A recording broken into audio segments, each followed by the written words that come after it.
Sekarang kita akan masuk ke persamaan gas idealnya. Sebelum kita masuk, kita harus mengetahui gas ideal itu apa sebenarnya.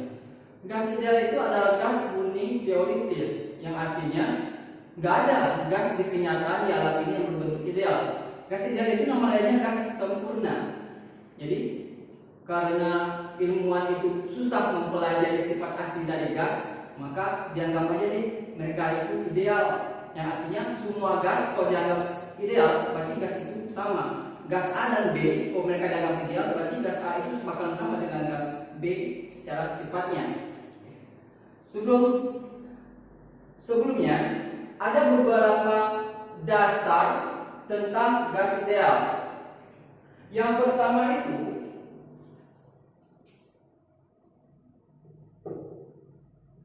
gas ideal dianggap atau interaksi yang ada di dalam gas itu diabaikan. Interaksi antar molekul gas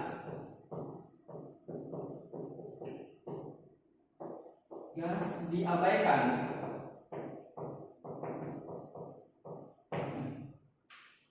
Contoh interaksi antar molekul itu seperti gaya hidrogen atau ikatan hidrogen, gaya London atau dispersi, gaya van der Waals dan lain-lainnya. Itu diabaikan di sini. Jadi gas tidak punya ke semua gaya tersebut. Akibatnya, karena gas tidak memiliki interaksi antar molekul seperti ikatan hidrogen dan van der Waals tadi, gas ideal itu tidak bisa dicairkan. Jadi yang pertama akibatnya karena interaksi molekulnya dianggap tidak ada, gas ideal tidak bisa dicairkan.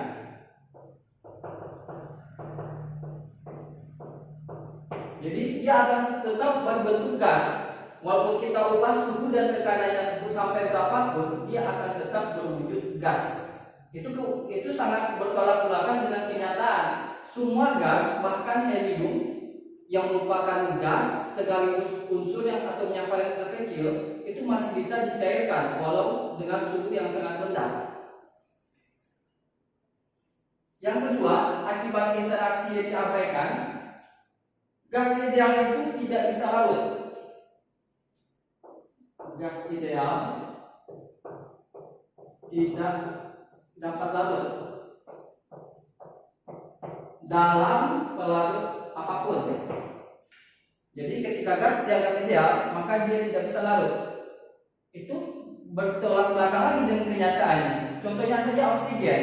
Oksigen bisa larut di dalam air itu karena ada interaksi antar molekulnya. Walaupun jumlah oksigen yang terlarut itu sedikit. Jadi begitu. Jadi akibat dari interaksi diabaikan, maka gas ideal itu tidak bisa dicairkan dan tidak bisa larut. Yang kedua, yang penting dari gas ideal itu, volume dari molekul gas atau ukuran dari molekul gas ideal itu diabaikan. Ukuran dari molekul gas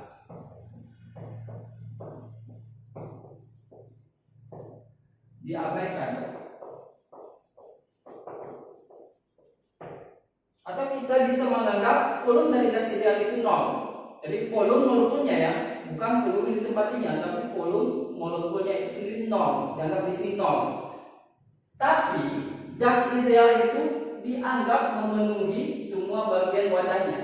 Jadi kalau digambarkan, ini suatu wadah tertutup.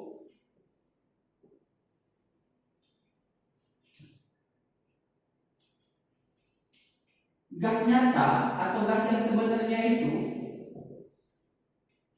dia molekulnya akan molekulnya bulat-bulat begini.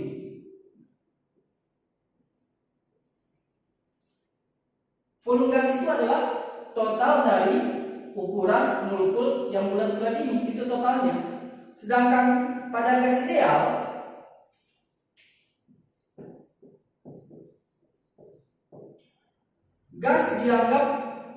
volume gas diabaikan tapi dianggap memenuhi semua bagian wadah. Jadi volume wadah itulah volume gas ideal. Jadi kalau kita hasil aja semuanya, inilah volume gasnya. Jadi gas dianggap ukuran molekulnya dianggap 0, tapi dianggap memenuhi semua bagian wadah tanpa ada celah antar gasnya. Jadi begitu. Jadi seperti yang di gas di atas sebenarnya volumenya itu adalah penjumlahan dari yang molekul ini, itulah volume gas. Sedangkan dalam ideal, gas dianggap tidak memiliki ukuran molekul, tapi dianggap memenuhi semua bagian wadah. Oke. Jadi begitu pengertian dari ukuran dari molekul gas ideal itu diabaikan. Sehingga gas ideal itu karena dua alasan ini, yang pertama interaksi sama dan yang kedua ukurannya itu diabaikan, akibatnya gas-gas itu hanya cenderung bersifat ideal kalau pada suhu tinggi dan tekanan yang sangat rendah. Contoh yang dari gas ideal adalah atmosfer kita. Atmosfer kita itu cenderung mengikuti ideal karena dia berada pada tekanan yang rendah, yaitu sekitar 1 atm. 1 atm itu tergolong tekanan sangat rendah. Jadi udara-udara di atmosfer kita itu mereka cenderung bersifat ideal, walaupun sebenarnya sifatnya bukan mutlak ideal, jadi cenderung mengikuti. Sekarang kita akan masuk ke persamaannya, persamaan gas ideal. Seperti kita pelajari sebelumnya, ada beberapa atau sekitar 4 hukum yang mendasari dari persamaan gas ideal.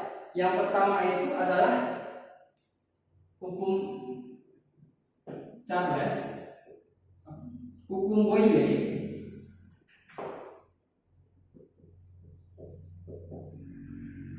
di mana volume berbanding terbalik dengan tekanan. Yang kedua, hukum Gay-Lussac,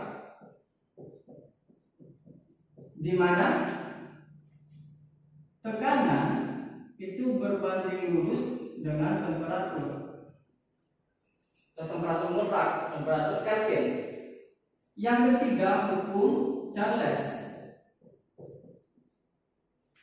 di mana pada hukum Charles volume itu berbanding lurus dengan temperatur. Dan terakhir, hukum Avogadro.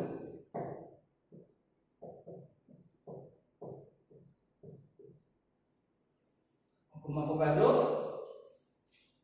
volume gas itu berbanding lurus dengan jumlah molekul dari gas atau jumlah molnya. Sehingga jika keempat persamaan ini digabung atau keempat hukum ini digabung, kita akan dapatkan persamaan baru. V kali P itu akan sebanding dengan N dikali T. Coba kita cek. V volume berbanding lurus dengan jumlah molekul, berarti sesuai hukum Avogadro. Tekanan berbanding lurus dengan temperatur, itu sesuai dengan hukum Gay-Lussac. Hukum Boyle, V kali P atau tekanan kan bisa kita ubah jadi tekanannya itu kita pindahkan ke kanan, berarti V berbanding lurus dengan N kali T berbanding terbalik dengan P. Jadi di sini volume berbanding terbalik dengan tekanan sesuai dengan hukum Boyle. Jadi berarti udah sesuai dengan keempat hukum ini persamaan yang Vp sebanding dengan N kali T. Nah sekarang dalam aturan matematika untuk mengubah tanda sebanding atau proporsional ini menjadi sama dengan, kita harus menambahkan konstanta. Nah sebagai sesuai persetujuan, konstantanya itu ditaruh sebelah kanan. Berarti V kali P sama dengan konstanta atau K dikali N kali T. Nah, sekarang di dalam teori gas ideal konstantanya itu dilambangkan dengan R.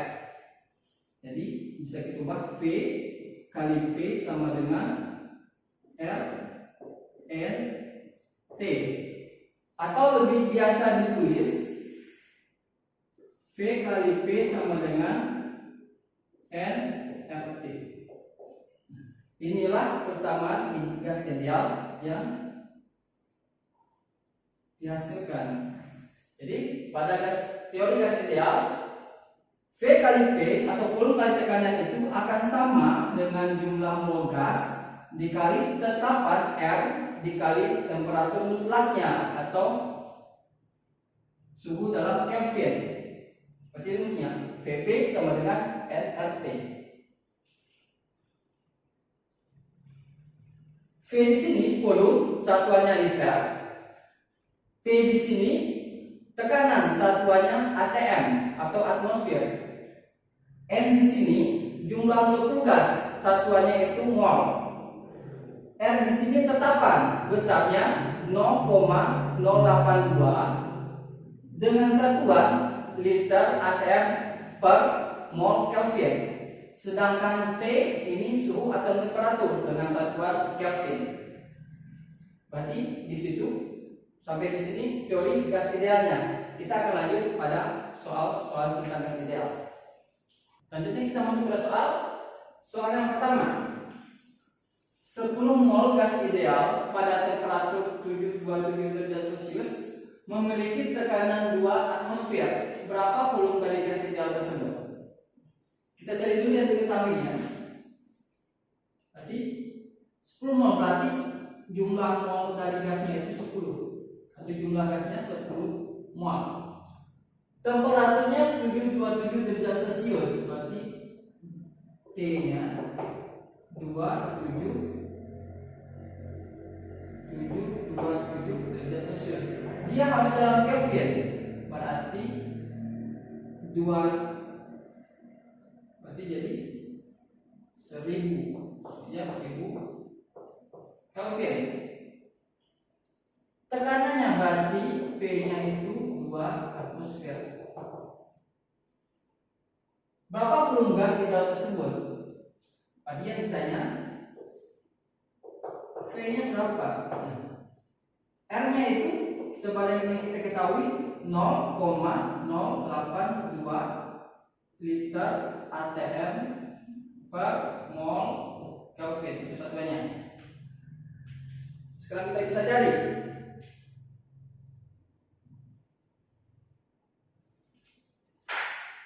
Berarti rumusnya PV sama dengan R kali T. P-nya 2 atm. Karena ini 2 atm. Volume yang kita cari. Jumlah molekul zatnya 10. Jumlah molekul gasnya 10 mol. R-nya 0,082 kali T-nya 1000 Kelvin. V sama dengan 10 dikali 0,082 dikali 1000, berarti hasilnya 820. Ini 2V. V sama dengan 820 per 2, berarti 410 liter. Satunya pasti liter. Jadi begitu. Jadi jawabannya 410 liter.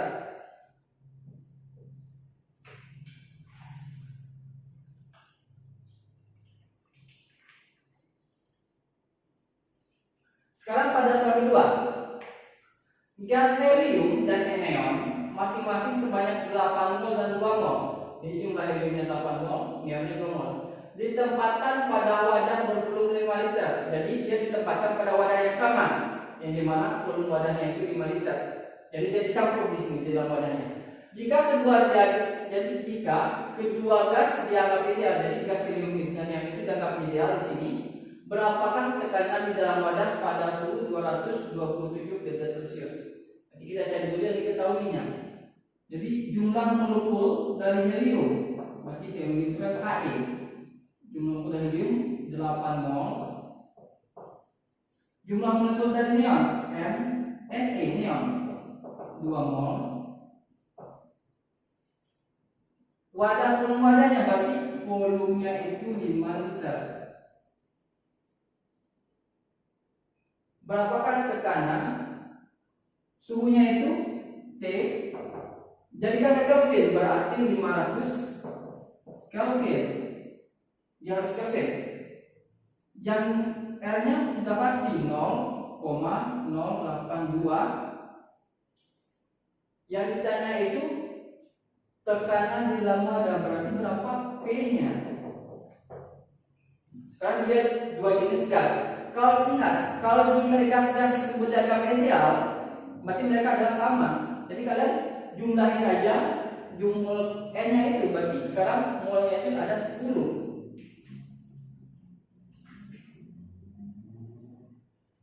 Jadi rumusnya PV N R T, di mana sekarang karena dia campuran gas, berarti N-nya itu N total. Aku bikin N kecil. Itu menunjukkan kalau jumlah molekulnya itu mol totalnya. Tekanannya yang kita cari berarti P dikali volume. Volumenya di sini 5 liter, berarti 5. Mol totalnya 8 ditambah 2. Mol helium ditambah mol neon dikali R-nya 0,082. Temperaturnya, suhunya berarti 500 Kelvin.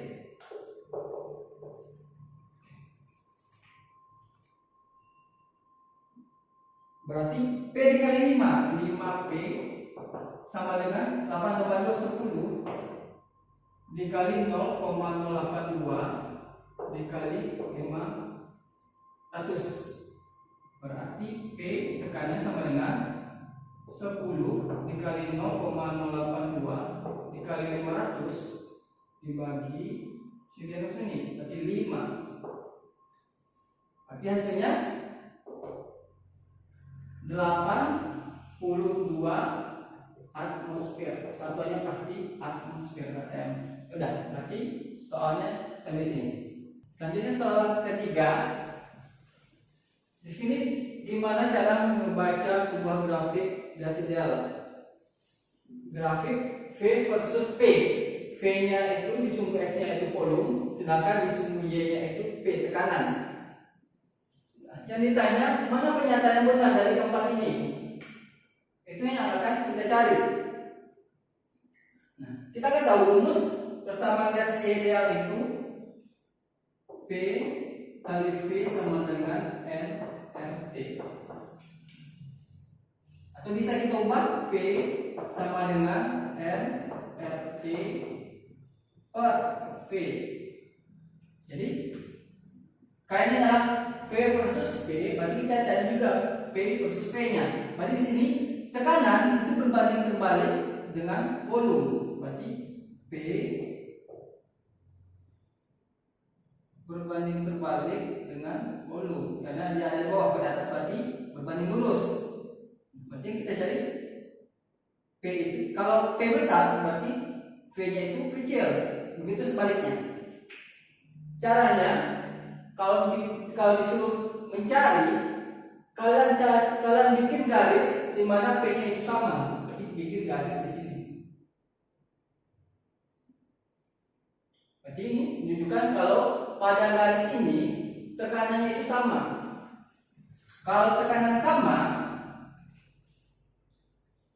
berarti temperatur dan hubungan volume yang kalian cari. Kalau temperatur dan volume, berarti dari sini aja. Temperatur dan volume V berbanding lurus dengan T. V V berbanding lurus dengan T.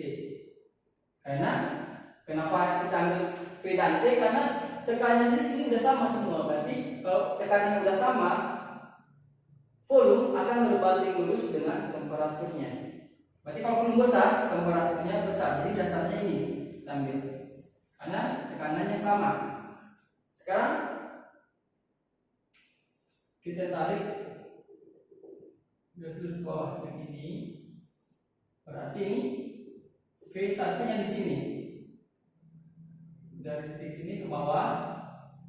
Berarti ini V2 nya. Tarik lagi ke bawah. Di V3 nya. Sekarang berarti kalau di sini V3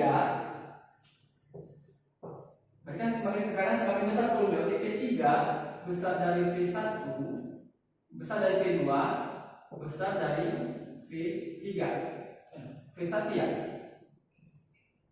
Jadi sesuai ini. Sekarang karena temperatur berbanding lurus dengan volume, kalau volume besar berarti T3 nya juga besar, lebih besar dari T2 nya. T2 lebih besar dari T1. Jadi gitu. Karena kalau volume besar, temperatur besar, berarti V3 besar dari V2, berarti T3 juga lebih besar dari T2. Makanya kita cari benar. T3 besar dari T2, benar. Berarti ini benar. T2 besar dari 3, berarti salah. T2 besar dari T1, benar. T1 besar dari T2, salah. Jadi begitu cara-caranya. Kalian hubungkan dengan persamaan gas ideal. Terus bikin tekanannya tetap. Kalau tekanannya tetap, berarti yang kalian bandingkan temperatur dengan volume. Jadi volume pada gas ideal itu berbanding lurus dengan temperatur. Selanjutnya soal kedua, sama caranya. Cuma kalian harus tahu yang dibandingkan sekarang bukan volume lagi yang dibandingkan, tapi seper dari volumenya.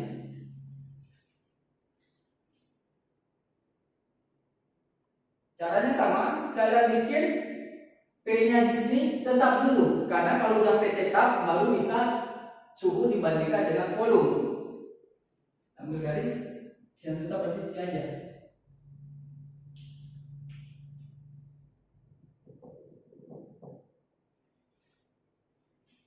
Bawah.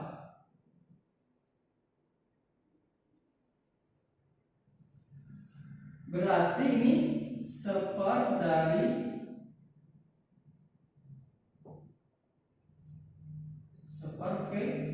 V1 nya.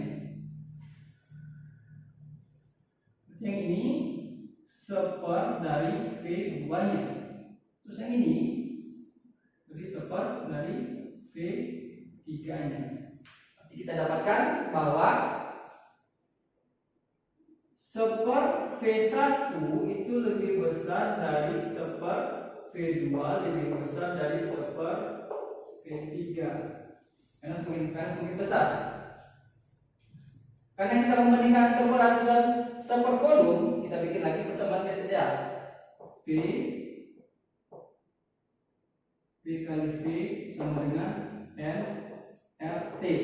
Jadi kita ambil volume berbanding lurus dengan temperatur. V berbanding lurus dengan temperatur. Nah sekarang kita yang diminta seper V, bukan V. V itu kan sama dengan 1 per seper V.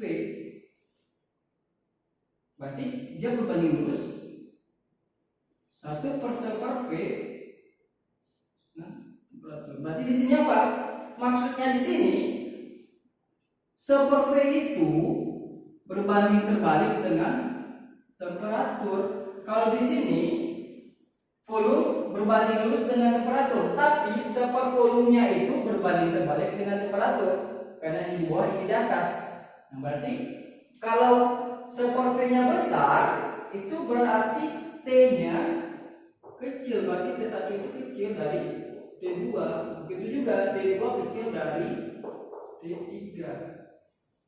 Karena semakin besar seper V, semakin kecillah T-nya.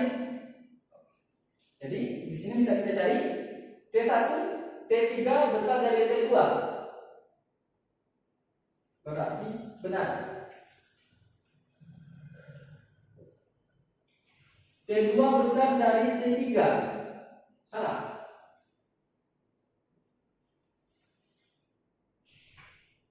T2 besar dari T1. Benar. T1 besar dari T2. Ini salah. Jadi jawabannya begitu. Jadi kalian bikin, kalau kalian ingin cari T-nya dibanding super P, kalian samakan nilai P-nya. Berarti kan di sini kalau kalian harus lurus konstan, artinya berarti nilai P-nya sama di sini. Baru kalian bisa membandingkan antara T dengan super V. Semakin besar super V-nya berarti T-nya makin kecil. Begitu juga sebaliknya. Oke, berarti sampai di sini.